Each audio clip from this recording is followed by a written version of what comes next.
mubango uyu mweru wa marihi ma mathomo ma university kana uria thirkari yambikite gukorwo igikinyaniria Akiaria ari igongona-ini ria kuhumbwo thumbi kwa arutwo cukuru wa East Africa Baraton University kuria kaunti-ini ya Nandi ni augite ati mubango uyu urongoreirio gukorwo ukiguna arutwo na makiria aria makiumite misi itehotete gukorwo magithie na mbere na mathomo mao. Some members of this university days ago, President William Ruto received the Presidential Working Party on Education Reforms report.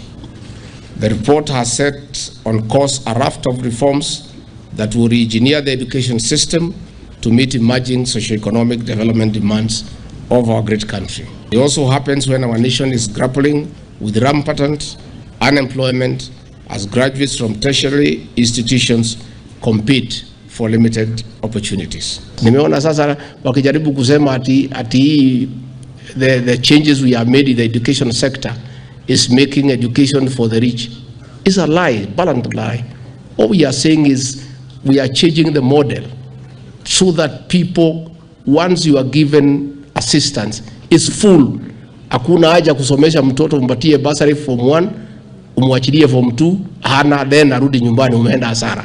We have just refocused and changed the strategy of funding university education because there are many challenges. Mimi nataka kusema pongezi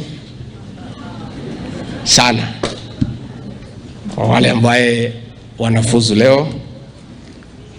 Sisi tulikuwa university hapo mbele kidogo, and we know graduating successfully is not a walk in the park.